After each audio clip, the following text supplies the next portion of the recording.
Good morning बच्चों। आज हम लोग आए हैं एक नए टॉपिक के साथ जिसके बारे में आप लोग जानते हैं और केमिस्ट्री में बहुत इंपॉर्टेंट ये चैप्टर भी होता है, एटॉमिक स्ट्रक्चर। कौन सा होता है chapter? Atomic structure.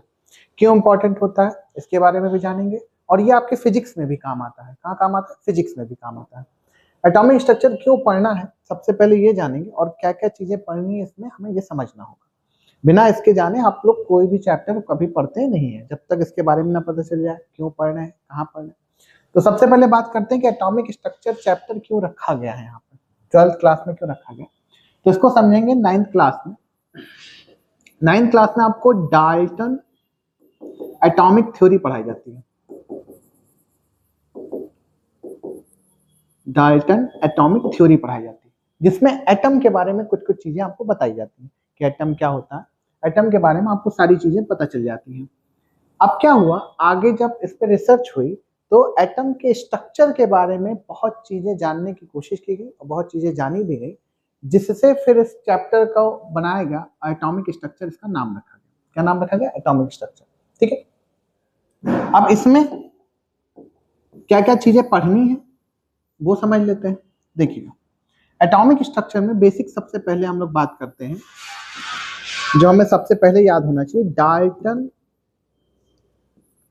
Atomic theory. इसके जो भी चीजें थी वो हमें याद होनी चाहिए। उसके बाद हम लोग आते हैं, सबसे पहले डाल्टन एटॉमिक थ्योरी पढ़ने के बाद सबसे पहले जो स्ट्रक्चर दिया था वो जे थॉमसन ने दिया था। किसने दिया था? जे थॉमसन ने दिया था। जे थॉमसन ने दिया था अपना। और उसके बाद एक साइंटिस्ट थे रदरफोर्ड।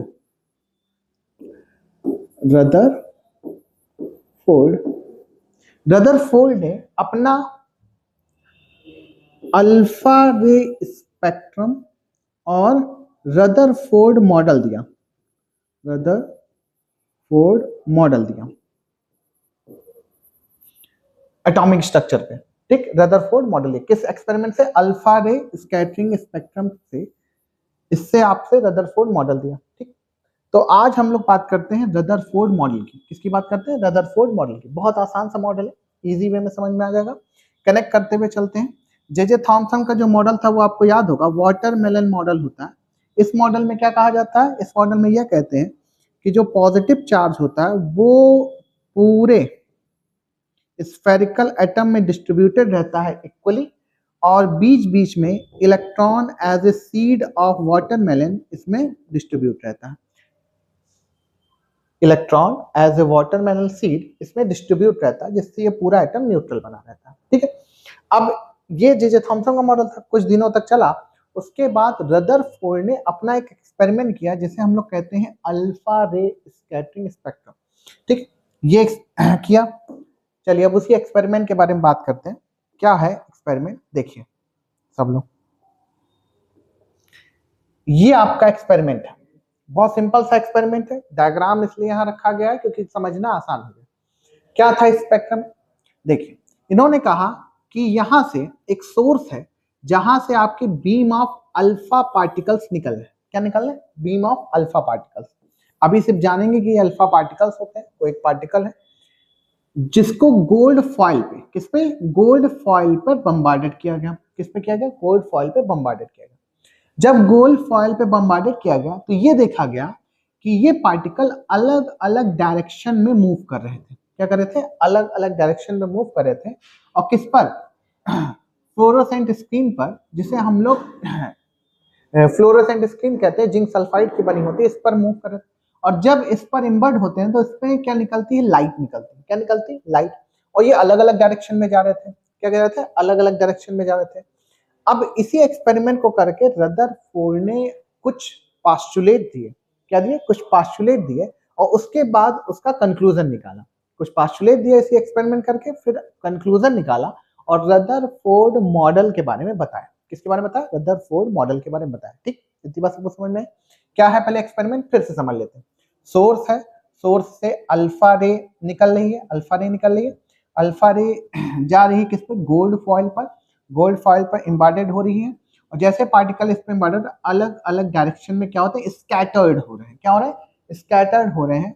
और कौन सी लगी है? फ्लोरोसेंट स्क्रीन लगी है। क्या लगी है? Fluorescent screen.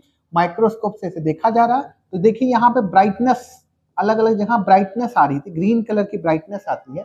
इसके बाद ये एक्सपेरिमेंट होने के बाद रदरफोर्ड ने अपने पास्टुलेट दिए। क्या दिए? पास्टुलेट दिए। और उसके बाद रदरफोर्ड मॉडल बनाया। क्या बनाया? रदरफोर्ड मॉडल दिया। देखते हैं क्या दिया पास्टुलेट में। रदरफोर्ड का सबसे पहले ऑब्जर्वेशन भी बहुत जगह लिखा रहता है, तो ऑब्जर्वेशन ही कर लेते हैं। ऑब्जर्वेशन की बात करते हैं, क्या क्या ऑब्जर्व किया उन्होंने, फिर क्या कंक्लूजन देखा, उस कंक्लूजन के बारे में चलते हैं। तो पहला ऑब्जर्वेशन ये था उनका, क्या आप सोचिए कि अगर कोई अल्फा रे, और अल्फा पार्टिकल होती है पॉजिटिव, क्या होती है? पॉजिटिव, स्कैटर्ड हो रही है। क्या हो रही है? स्कैटर्ड हो रही है। तो कैसे पॉसिबल है? वो पॉसिबल ऐसे है कि आपके एटम के अंदर पॉजिटिव चार्ज होना चाहिए। क्या होना चाहिए? पॉजिटिव चार्ज होना चाहिए। और वो पॉजिटिव चार्ज में क्या क्या होगा? स्कैटरिंग होगी, क्योंकि रिपल्शन होगा। क्या होगा? रिपल्शन होगा। तो इन्होंने ऑब्जर्वेशन दिया कि जो एटम होता है उसमें पॉजिटिव चार्ज एक नैरो स्पेस में क्या होता है? डिस्ट्रीब्यूटेड रहता है। एक नैरो स्पेस में डिस्ट्रीब्यूटेड रहता है। क्या रहता है? नैरो स्पेस में डिस्ट्रीब्यूटेड रहता है। ठीक है। ऑब्जर्वेशन में क्या कहा इन्होंने? Atom have positive charge which distributed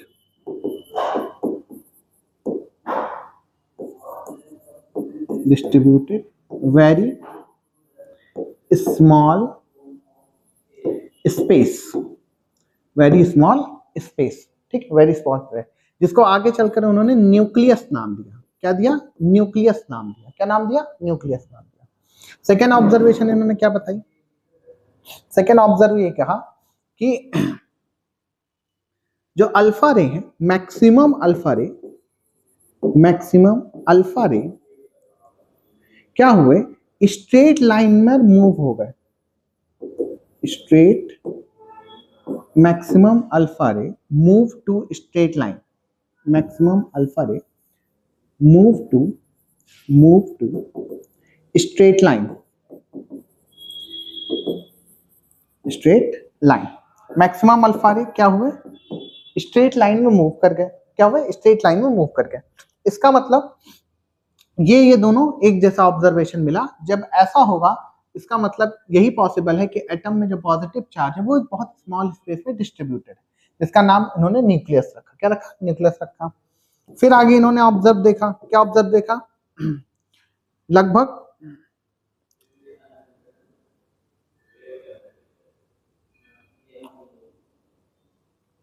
some alpha particle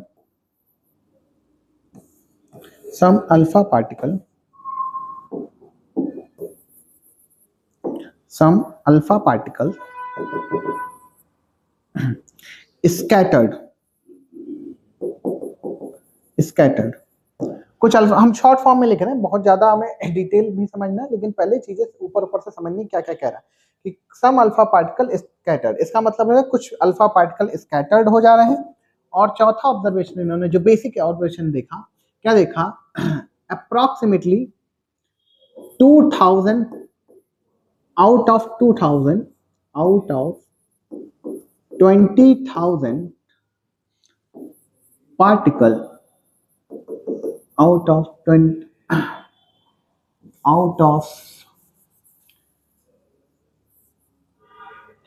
out of 20,000 particle, one particle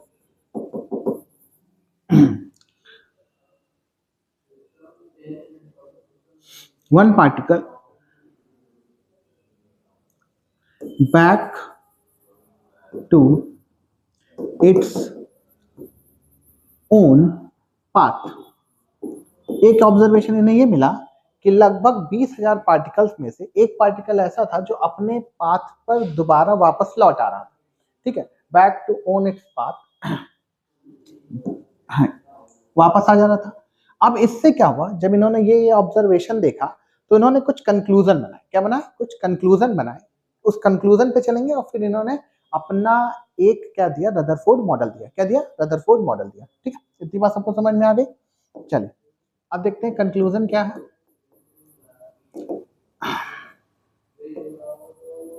conclusion क्या है देखिए, सब लोग समझिए।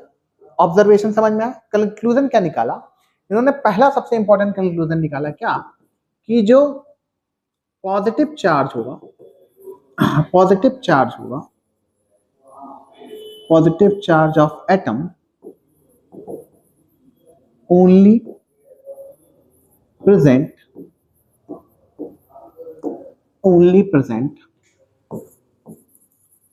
small space of the atom is called nucleus। उन्होंने क्या नाम दिया? न्यूक्लियस नाम दिया। सबसे पहला इन्होंने कंक्लूजन यही निकाला कि जो एटम का पॉजिटिव चार्ज होता है वो एक स्मॉल स्पेस में क्या होता है, डिस्ट्रीब्यूटेड रहता है या स्मॉल स्पेस में प्रेजेंट होता है, जिसका नाम उन्होंने क्या रखा? न्यूक्लियस रखा। क्या नाम रखा? न्यूक्लियस नाम रखा। अगला क्या कहा इन्होंने? अगला चीज कहा,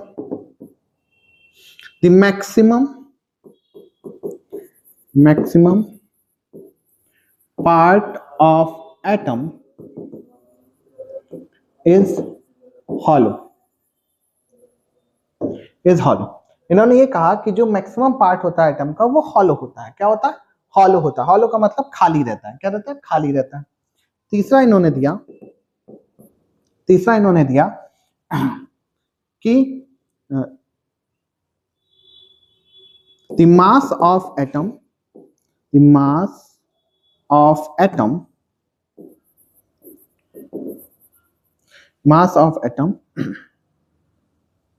depends on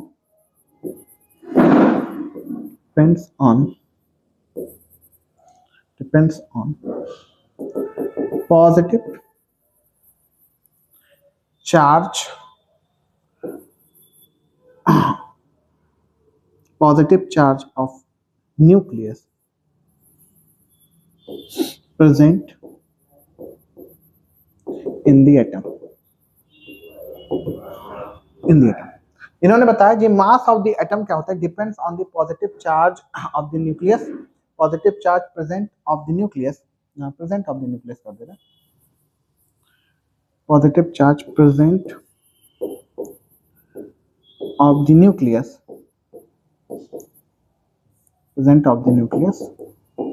in the atom. ठीक है, present of the nucleus in the atom. ठीक है, इन द एटम। ठीक, तो मास जो होता है वो एटम का किस पे डिपेंड करता है? जो पॉजिटिव चार्ज जितना क्या हुआ है, प्रेजेंट है किसमें? एटम में। कितना है? पॉजिटिव चार्ज प्रेजेंट है जिसमें? एटम। ठीक, ये इनका मेन कंक्लूजन था। क्या था? मेन कंक्लूजन था। तब इन्होंने क्या कहा? अब इन्होंने क्या कहा? अपना रदरफोर्ड मॉडल दिया। इन्होंने क्या दिया? Rutherford model. सबको अल्फा रे स्कैटरम समझ में आया? फिर से एक बार डायग्राम में देख लेते हैं। देखिए अब डायग्राम में पूरा समझ लेते हैं। ये अल्फा रे पार्टिकल हुई, स्कैटर्ड हुई, उसका देखिए क्या क्या निकाला इन्होंने कहा कि मैक्सिमम अल्फा रेज जो होती हैं वो स्ट्रेट लाइन में चली जाती है। क्या होती है? स्ट्रेट लाइन में चली जाती है, जिससे एटम हॉलो होता है। कुछ अल्फा रे या अल्फा पार्टिकल स्कैटर्ड हो जाते हैं। क्या हो रहा है? देखिए स्कैटर्ड हो रहे हैं, अपनी अपनी डायरेक्शन से स्कैटर्ड हो जा रहे हैं। इसका मतलब पॉजिटिव चार्ज एटम के अंदर पॉजिटिव चार्ज है जो एक स्मॉल स्पेस में डिस्ट्रीब्यूटेड है, और कुछ लगभग 20,000 में एक पार्टिकल अपने ही ओन पाथ पर क्या हो रहा है? रिवर्स हो रहा है। क्या हो रहा है? रिवर्स हो रहा है। इससे कंफर्म हो गया हाईली डेंस पॉजिटिव चार्ज है, मतलब पूरे एटम का पॉजिटिव चार्ज एक स्मॉल स्पेस में क्या है? डिस्ट्रीब्यूटेड है, जिसे क्या नाम दिया गया? जिसे आगे चलकर नाम दिया गया न्यूक्लियस। अब न्यूक्लियस की रेडियस की बात होती है तो बहुत स्मॉल रेडियस होती है, लगभग 10⁻⁻15 होती है। कितनी होती है? 10⁻⁻15 होती है। ठीक, 10⁻⁻15 होती है। ठीक, इतनी बात सबको समझ में? ये आपका रदरफोर्ड का मॉडल हो गया। क्या होगा? रदरफोर्ड का अल्फा रे स्कैटरम। ठीक है, अल्फा रे आपका थ्योरी जो उन्होंने किया था एक्सपेरिमेंट वो, और आपका मॉडल क्या हो गया? मॉडल। अब मॉडल में इन्होंने क्या कहा, थोड़ा सा मॉडल में भी देख लेते हैं। रदरफोर्ड मॉडल इजी है, देखिए बहुत टफ नहीं, बहुत आसान सा है, इजी है रदरफोर्ड मॉडल। क्या क्या कहा था मैंने, बेसिक चीजें समझेंगे बस, और कुछ ज्यादा समझने की जरूरत नहीं। रदरफोर्ड मॉडल में इन्होंने ये कहा कि आपका एक एटम होगा, ठीक है, एक एटम होगा, उसमें एक न्यूक्लियस होगा, क्या होगा, न्यूक्लियस होगा, और न्यूक्लियस में पॉजिटिव चार्ज कंटेन होगा, क्या होगा, पॉजिटिव चार्ज प्रेजेंट होगा, पॉजिटिव चार्ज प्रेजेंट होगा। और इस न्यूक्लियस के चारों ओर, इस न्यूक्लियस के चारों ओर सर्कुलर पाथ पर इलेक्ट्रॉन क्या करेंगे, रिवॉल्व करेंगे, क्या करेंगे, इलेक्ट्रॉन रिवॉल्व करेंगे सर्कुलर पाथ पर, किस पाथ पर, सर्कुलर। और इस सर्कुलर पाथ को क्या कहा था उन्होंने, ऑर्बिट का, क्या कहा, ऑर्बिट कहा, क्या कहा, ऑर्बिट कहा, ठीक है।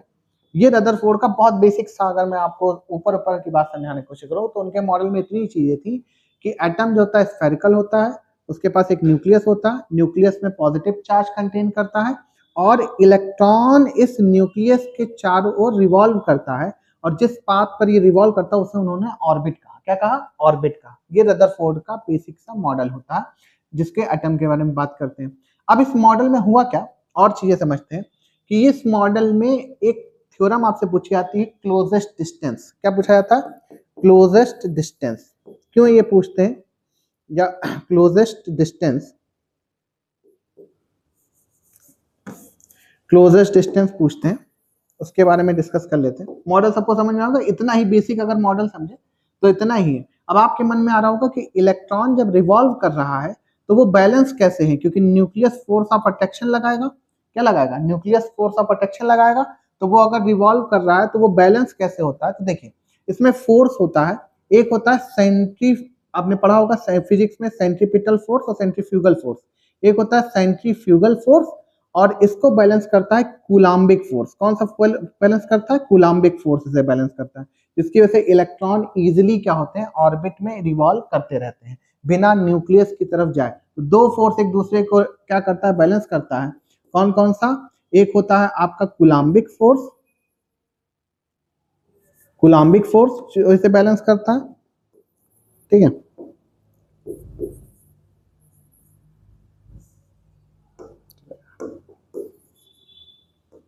एक है सेंट्रीपिटल और सेंट्रीफ्यूगल फोर्स, सेंट्रीफ्यूगल फोर्स, और एक होता है कूलाम्बिक फोर्स, कूलाम्बिक फोर्स, ठीक है। ये एक दूसरे को बैलेंस करके रखते हैं, जिसकी वजह से इलेक्ट्रॉन आपस में इजिली रिवॉल्व करता रहता है।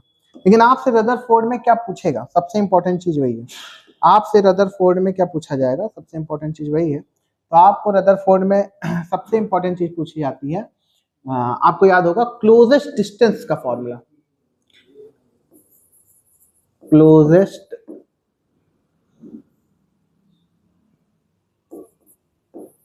क्लोजेस्ट डिस्टेंस का फॉर्मूला अधिकतर यही पेपर में पूछे जाता है। और भी एक चीज पूछी जाती है, रेडियस वाला भी, वो भी बता देंगे। क्लोजेस्ट डिस्टेंस पूछी जाती है,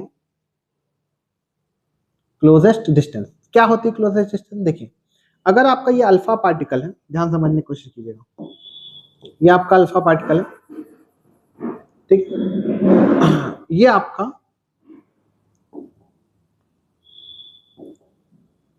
एटम है,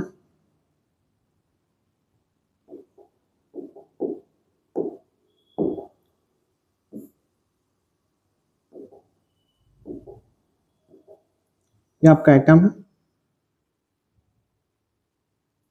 और ये इसमें न्यूक्लियस है, ठीक है, ये न्यूक्लियस। तो क्या होगा, अल्फा पार्टिकल मान लेते हैं इनफाइनाइट से चल रहा है। इनफाइनाइट से क्यों चल रहा है, क्योंकि अभी इस पर कोई रिपल्शन नहीं लग रहा है। ये पॉइंट ए है, इनफाइनाइट से चल रहा है, और चलते चलते चलते चलते चलते इसके मैक्सिमम रिपल्शन फील्ड में आ गया, जहां पर ये इलेक्ट्रॉन या फिर अल्फा पार्टिकल पहुंचकर रेस्ट में आ गया, क्योंकि यहाँ रिपल्शन मैक्सिमम हो जाएगा, जहां पर ये रेस्ट में पहुंच जाएगा। मान लेते हैं ये बी पॉइंट है, कौन सा पॉइंट है, बी पॉइंट है, चलिए तो मान लेते हैं ये बी पॉइंट है, ठीक है, ये बी पॉइंट है। तो ए से चला था, बी पॉइंट पे पहुंच गया, यही ये जो डिस्टेंस होती है न्यूक्लियस के जो सबसे पास की अप्रोचेज डिस्टेंस होती है इसी को कहते हैं आप क्लोजेस्ट डिस्टेंस। क्या कहते हैं? क्लोजेस्ट डिस्टेंस, आर नॉट कहते हैं। क्या कहते हैं? आर नॉट कहते हैं क्लोजेस्ट डिस्टेंस। यही पूछता है निकालने को कि अल्फा पार्टिकल और न्यूक्लियस की जो सबसे क्लोजेस्ट डिस्टेंस होती है वो बता दीजिए। ठीक है, क्लोजेस्ट डिस्टेंस बता दीजिए। तो देखिए कैसे निकालते हैं, बहुत सिंपल सा मेथड होता है निकालने का, क्लोजेस्ट डिस्टेंस निकालने का। अगर आपने फिजिक्स पढ़ी होगी तो आपको ये बहुत इजी वे में आ जाएगा। ठीक है, देखिए कैसे निकलते हैं। हम मान लेते हैं सबसे पहले कि ए पर जब अल्फा पार्टिकल ए पर था तो क्या हो रहा था, उस पर कोई रिपल्शन नहीं लग रहा था। कोई रिपल्शन नहीं लग रहा था तो उसके पास काइनेटिक एनर्जी थी। क्या थी? काइनेटिक एनर्जी थी। और पोटेंशियल एनर्जी 0 थी।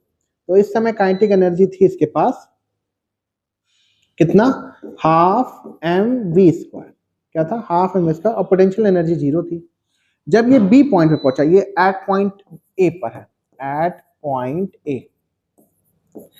अब देखते हैं एट पॉइंट बी पर, एट पॉइंट बी। बी पर जब पहुंचा तो आप सोचिए काइनेटिक एनर्जी तब क्या हो जाएगी? 0 हो जाएगी। और इसके पास रहेगी पोटेंशियल एनर्जी। कितनी पोटेंशियल एनर्जी? कूलम्बिक फोर्स के बराबर, याद होगा, के Q1 Q2 by are.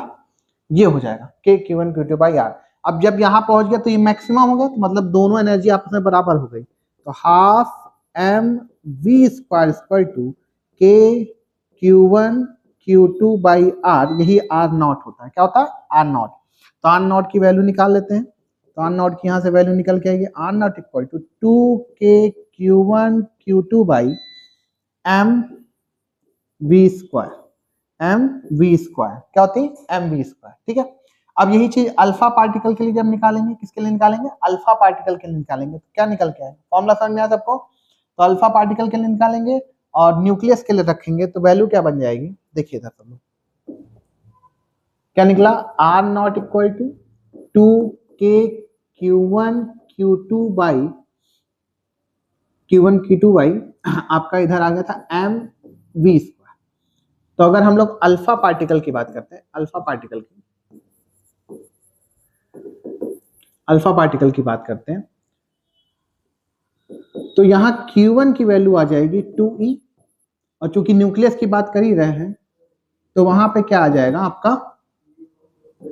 Ze put कर दीजिए। तो r naught equal to 2k 2e into Ze upon m v square. Mass of the alpha particle, अब यहां लिख देते हैं एम अल्फा। तो 2k 4 हो जाएगा। अब इसके 4k Ze square upon m alpha v square. क्या होता है? एम अल्फा वी स्क्वायर होता है। बात समझ में आई सबको? ये आर नॉट की वैल्यू आ गई। किसकी वैल्यू आ गई? आर नॉट की वैल्यू। अब चूंकि आपके पेपर में एम अल्फा, अल्फा पार्टिकल की तो वैल्यू हमें पता नहीं है, अल्फा पार्टिकल का तो मास पता नहीं होता। ठीक है, तो उसको रिलेट करके निकालते हैं। वो रिलेट करके हम लोग बाद में निकाल लेंगे। मेन फॉर्मूला आपका यही है, यही जो फॉर्मूला है यही से आप काम चलाते हैं। किसका? रेडियस का। किसका? रेडियस का। कौन सी? Closest distance. कौन सी? Closest distance. तो आपको हमें समझ में आ गया होगा कि रदरफोर्ड का मॉडल क्या है, उसके एटॉमिक के बारे में हम लोग ने समझ लिया। रदरफोर्ड का क्या एक्सपेरिमेंट था वो समझ लिया। रदरफोर्ड के मॉडल के बेसिक सी बात समझ ली। ठीक है, फिर हम लोग